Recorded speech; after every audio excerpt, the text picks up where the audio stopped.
Welcome to Ohio Tabletop Gamers. On this episode, I'd like to discuss one of my Human Defense Force armies and kind of go over each unit and the reason why I picked them. Before we begin, though, I'd like to let you know that our group, we do 3,000 point games.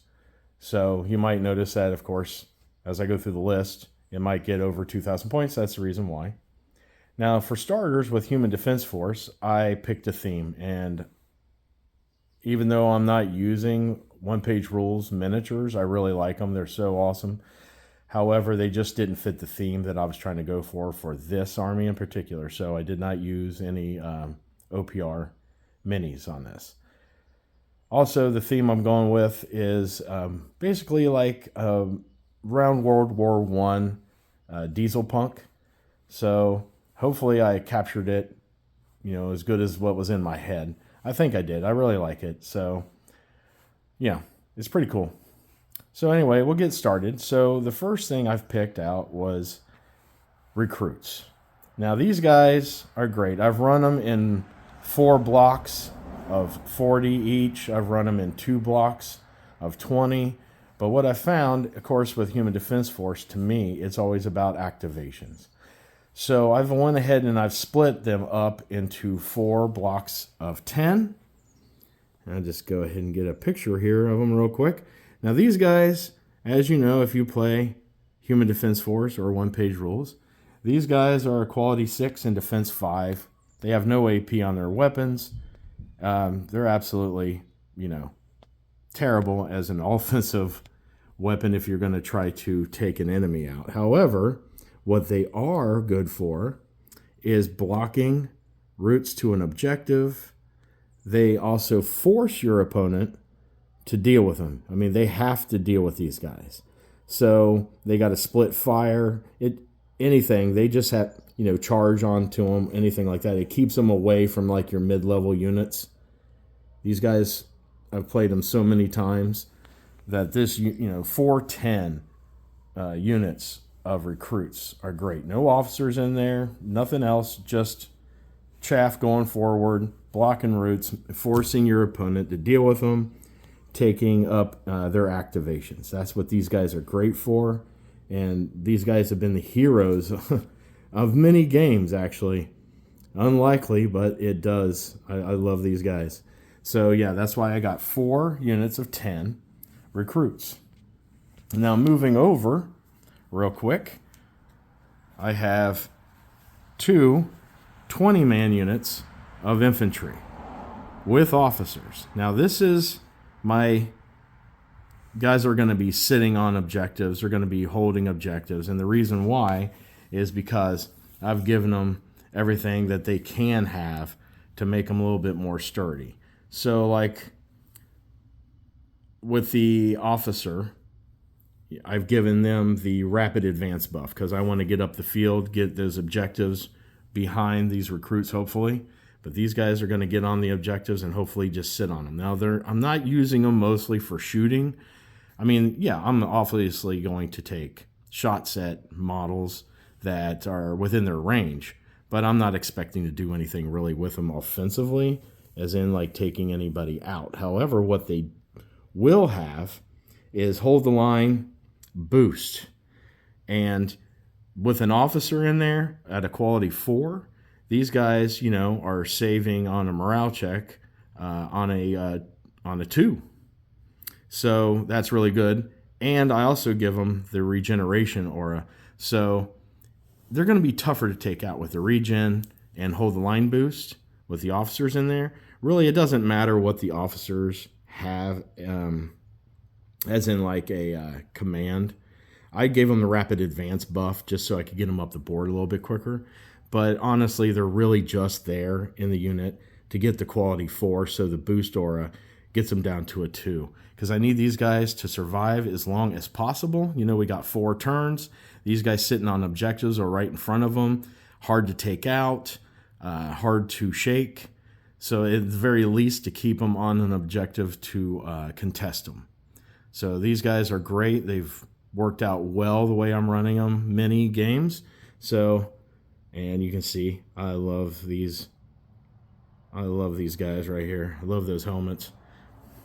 Anyway, moving on to our next unit. As you can see, these guys used to be my grunt robots. However, with the new rules coming out, I don't see any use at all for grunt robots. Everything that made them work pretty cool has been taken away in my opinion. So I'm using them right now as a veteran squad.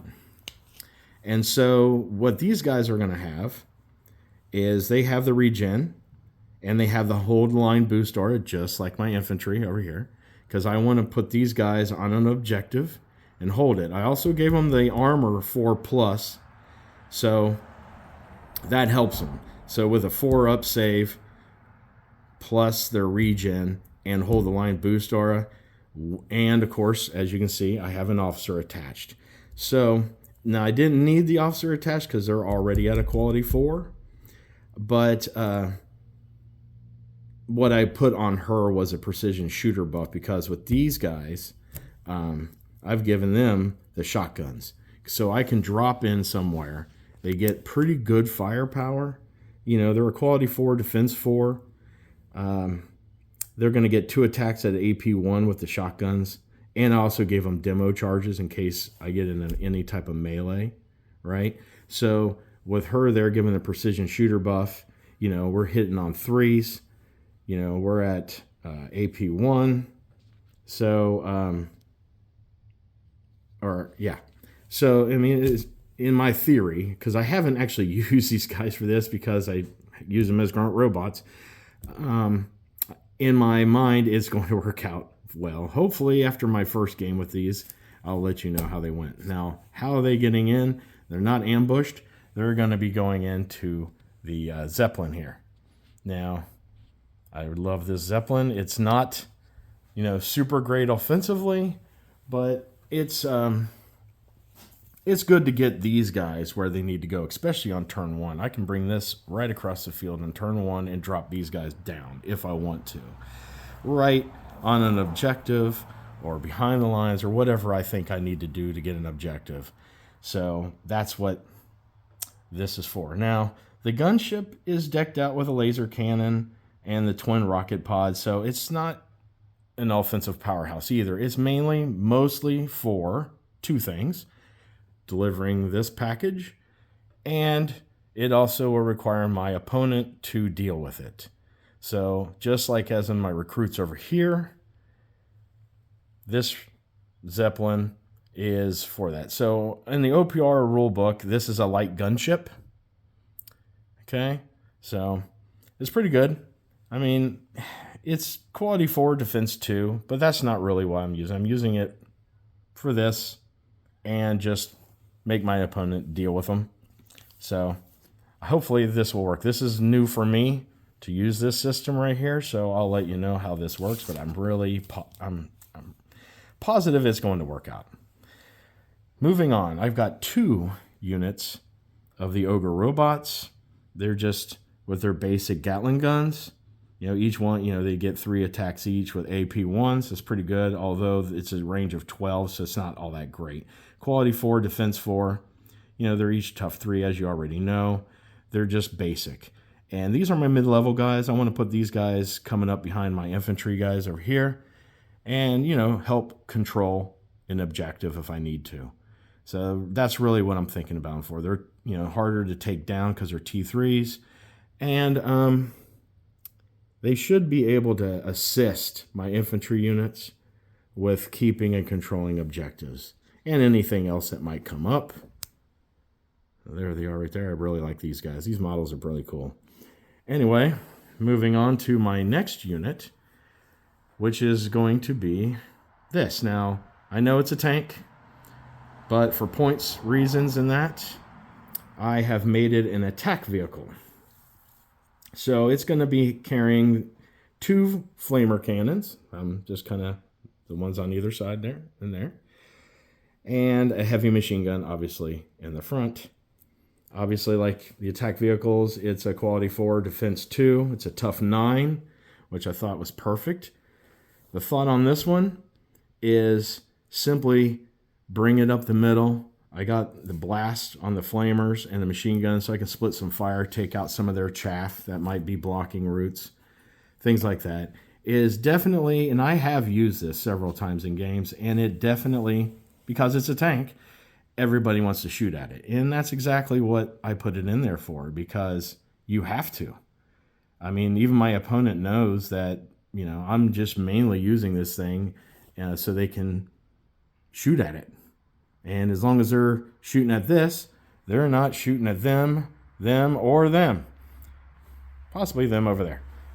This thing is really good because it looks scary. People go right after it. And even if you know that and you don't go after it, it's going to take an objective. It's going to get up there. So, and it's not a whole lot of points. What do I have it on? I have it on 285 points. That's not a whole lot. And it's doing exactly what I need to do. It's going to take an objective. The flamers are going to get any chaff that's in the way, and the machine gun also for chaff or any other thing I can do and split the fire up. And also, well, I think it looks cool. So there's that. I really do like this thing. It's worked out well in every game that I've played with this one. And yeah, it's great. Now, the heroes of the army so far in every game that I've played, and I've played a lot with this army except for using the grunt robots as veterans now, is my light walkers. These light walkers, as anybody who plays HDF or against them on a routine basis knows, light walkers are great. I have these guys armed with the laser machine guns. Now, unfortunately, when I was putting them together, this is how the kit came. With the cannon on one side and that, I know. I could not get this thing to not be there. I mean, I guess if I messed around with it and maybe use some green stuff or something. So they're not exactly WYSIWYG. It's just the way it is. I tried to get everything I got to be WYSIWYG, but this one, it's not. So I'm assuming that this could be right here. Could be the laser cannons. Anyway, it is a great thing. I mean, a range of 30, 6 attacks at AP3. This thing takes out my opponent's mid-levels, my opponent's T3s, and even threatens, T6s, and even T12s if I want to take, a couple of tough off of a tank or something, or a monster. But yeah, AP3 is just the way to go. The 6 attacks AP3, quality 4, defense 2, a tough 6 each one of them. These guys are coming in behind these guys, kind of spreading out on the table. It's worked well. I've used these guys a lot. These guys are great. I love them. And rounding up the list is, and this is my newest addition, by the way, is right here. Field artillery, which for a long time I couldn't find any reason. I really love it, but I couldn't find any reason to put this into any list that made any sense to me, because I mean, I like the idea of a field gun, but having no indirect on a field gun, that just seems odd to me, considering most artillery is going to be indirect, but I think it looks cool. And so I struggled, and I had the models, I painted them, I based them, and I had them in the box with everything, and I never, maybe 1 or 2 times at the very beginning I used them, and I could not find any use for it. However, with the new rules update, I've found a possible use for it. So I've put it with a heavy laser cannon. Now I know it's set up as an autocannon. I might change that later. But right now I haven't played a game with it yet, so I want to make sure that it works well before I actually get a new model. However, the laser cannon is 1 attack, AP3, deadly 6. But what made me change my mind on this with the new rules is mostly it gets the +1 to hit. So at a quality 4, so at 9 inches away, I'm hitting on 3s. And if an enemy shoots at me over 9 inches away, they get -2 to hit. That's pretty good. Now, the only bad thing is that this is an immobile unit, so it can't move. So it may change my mind with that. It's a stationary thing, but I'm hoping that, when I'm setting up, depending on the scenarios, that I can get a good line of sight on a couple objectives with this and threaten that objective, especially if a monster comes up on it. With an AP3 and Deadly 6, this thing could put a hurting on you hitting on 3s. So we're going to see. I haven't used it with this yet, so hopefully I'll find some success. If not, I have some backups, to put in its place. But this one here, I'm really excited to see if I can get it to work right. It could be really awesome. So hopefully we'll have some good results. So this is new for me right here, obviously, and running these guys as veterans with shotguns and the demolition charges coming in off of the Zeppelin here. That should work out. And you can do this. Basically, you're getting an ambush on turn 1. So that's pretty cool. Now, I didn't go into every little tiny detail of quality, defense, shooting, and all that. I mean, most people, if you're watching this video, probably play Human Defense Force or have an idea of it, played against them. There's not a lot of AP here. So, I mean, real quick, no AP on any of these guns. Right here, no AP, any of these. These here with the veterans, they will have the shotgun, so they are AP1, 2 shots each, so that's pretty good. Now, I just made her standard, so no AP on her weapons either. This one here has some AP, but it's not great. These guys here, they're running on AP1s. Still, mostly I have them in the list for their toughness. They're the mid-level guys I was talking about. So you really need to have mid-level guys. And then this one here, as I've already explained, it does have some AP, but it's not all that great. These are the AP getters right here. And obviously this one, pretty big, AP3 with, 6 wounds. So hopefully this works. I don't know. We'll see. So anyway, this is my 1st Battalion, Human Defense Force, New Britannia. And again, mostly I've played most of these units for a while now, just with a few change-ups and additions. But I really like it. I like the theme that I got with these guys. These are my recruits. Just panning over real quick, and we'll get some cool pictures because we like that, don't we? And here's my infantry guys. They're officers there. And then here is my officer with my veteran grunt robots. Pretty cool, though. I like these. I really like these models. I saw them on my mini factory, and I just had to have them. I even thought maybe like their rifles kind of resemble Enfields. If you really look, they look pretty cool. They look like Enfields.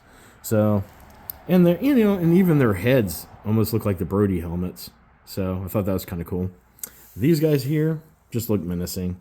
They're pretty cool. I like that. I like how they have the little slit, right there with the light. I mean, you got to go with the rule of cool on everything, right? This game is for fun. So, build a theme that you really like and find some cool minis to print or buy to put in. It's like, you just got to have fun with it. This tank I had to have. I mean, come on, I'm doing a World War I theme style. This had to be in there. I mean, it just had to. So I did my best. I'm not the greatest painter in the world, but I thought I did okay with it, and I just love this thing. As a tank, but as an attack vehicle, it works well. And of course, these guys here actually came from the same company for these and these. I love this round. When I saw that they look like a big trash can on legs, I'm like, this is exactly how I would feel like Diesel Punk would be around 1916, 1914. The tech isn't really there, but, looks like they took like oil barrels or something. And I just thought that works with the theme really well. And I'm so happy that this company was making these. They look cool. And as for this one here, this one is the only one in this army. This is the Cannon Comes with Victoria miniatures, and I really liked it. It was going to be obviously an autocannon. We'll see how it goes, and I'll go ahead and see about printing out the laser cannon if it works out well. I have no idea yet. Like I said before, I really love OPR's miniatures for Human Defense Force. They won't fit this theme. And as another video I'll do on my other HDF army is based off of World War II. So again, I didn't use them for that one. So maybe in the future, I'll go ahead and print out the OPR's miniatures for HDF. It's nothing against them. I really think they're cool. It's just, you got to go with the theme that you like. So these guys here and over here, my recruits and infantry guys are actually War Games Atlantic. And man, they're so cool. They did have bayonets on them, and I went ahead and snipped the bayonets off of them. I think they look better without the bayonets. Even with the infantry guys, they all had bayonets on them. But these guys are cool. I really like them. And you get all these really cool backpacks for them too. So had to put the backpacks on. I almost didn't because I was thinking World War I theme, but I had to do it. I mean, they're just too cool. So really nice. Hopefully, we'll have some more success, running competitive and narrative games with these guys. Like I said, I've got right now 2 HDF armies. My second one, which like I said, I'll do a video on later, is more of an elite style. This one here, because HDF, you need activations. It's an activation game. It's an objective game. And I've got 15 units here.